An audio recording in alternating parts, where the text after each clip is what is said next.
Good news and even better news.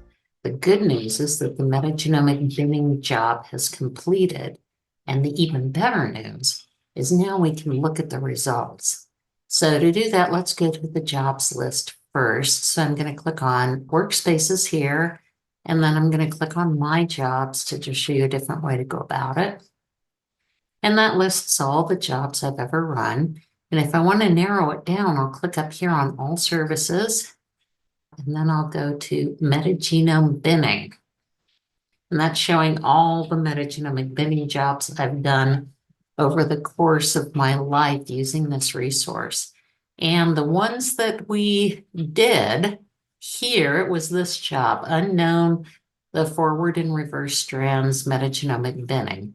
So I highlight the row and I click the view icon. So it shows the job number, when it started, when it ended, and how long it took to run, which was about 4 hours once it ran. So it takes a while. And this just can step you through the step that we uploaded these reads, and this is the job. What I really want to point you to is when we submitted this job, we asked it to find bacterial bins or genomes and viral bins. So let's look at this binning report. This is the bacterial binning report.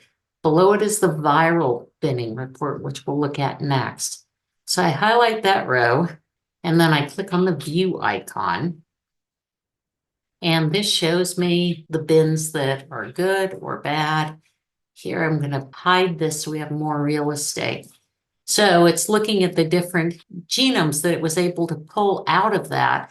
And there are a bunch of different scores that it gives to determine if a genome is good or not. There are coarse and fine consistency. How complete is it? Does it have any contamination? Does it call a lot of hypothetical genes? How many contigs? The size of the DNA, is that close to what other genomes in that genus are? The N50 of the contigs, the mean coverage, and then it will go into genes that are problematic, and it also looks specifically for the Phe gene. So it found 1, 2, 3, 4, 5 good bins, good quality genomes. So these are bacterial isolates that it was able to pull genome out of that sample from that patient. And then it has a number of poor genomes. When you see this yellow flag, it means it had some problems that didn't make that genome necessarily good. So for example, E. coli, that was a large part of that taxonomic classification job.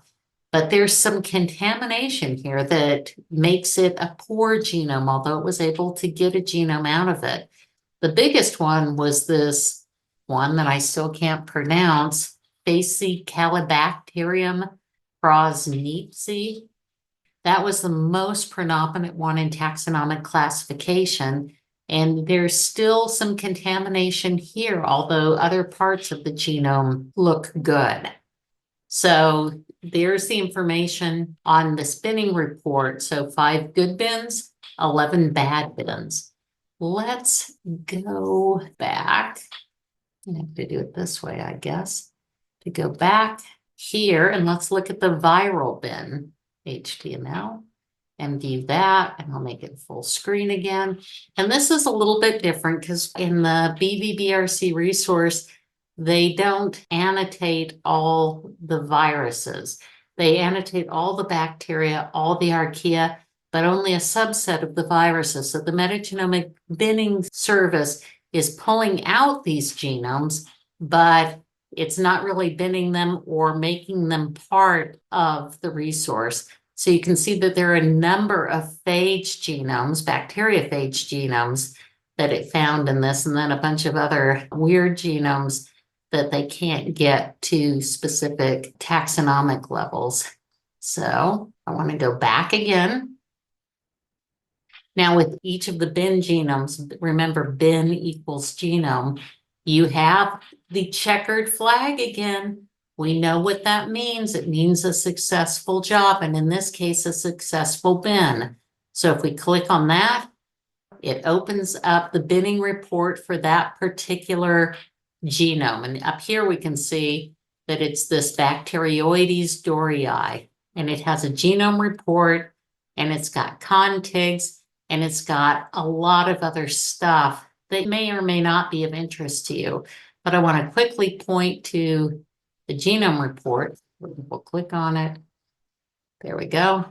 And this is a typical genome report in this resource. But this is pretty much the same kind of things we saw in the metagenomic binning report, but it also goes down and tells you which genes looked problematic in that genome. And that's more for hardcore people that are interested in specific things about the specific genes of these organisms. But this one will just show you that. And note here that I can click on this.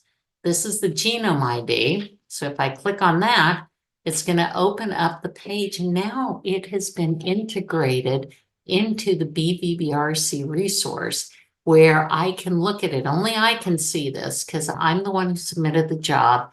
I own this genome. Nobody else can see it, but I can see it. And then I can analyze it using all the other services. I could go into the other members of this species and create a phylogenetic tree or look at the protein family. So there are a number of things you can do once you get to this. It's a pretty awesome service. It gives you those binning reports, contig files, and it tells you good and bad genomes. And out of that structure, we were able to get a good number of genomes. Now, something I did on the side that I wanted to tell you about. Remember when we did taxonomic classification? Let's go into tools and services. I'm going to go into taxonomic classification. Remember that I saved the classified reads and I saved the unclassified reads. And also we filtered against the human host. So there were 3 sets of reads, and I wanted to run those through metagenomic binning to see what those look like. So rather than go into the jobs and show you all of those things, I want to show you this, which is the table I prepared. So from the raw reads, we were able to get 1, 2, 3, 4, 5 good genomes and these other poor genomes. And these were the species that we found in alphabetical order. When I removed the host reads, it looked pretty much the same, which I would have expected, except it was unable to pull this genome out of the mix. Then the classified reads are the ones that mapped to taxa when Kraken ran that analysis and mapped them. And this is where things start getting interesting. It has a hard time getting good genomes. Sometimes it can't find a genome at all that was good. But here it got a good genome out of something that the raw reads only had a poor genome out of. And the same situation is here. So that's interesting to me. So it's always good to test these things thoroughly. And then in the unclassified reads, those were the ones that didn't map to anything. It didn't get any good genomes. It didn't get a lot of genomes, but it was able to get a few poor genomes out of this. So this is just a little lesson for you to check things when you're running a bioinformatics service, to go in and dig a little bit and check things out to make sure it's behaving the way you think it should. So I hope that you'll use these services because they're actually really good and a good way to get data from a complex mixed sample. Thanks for watching. Bye.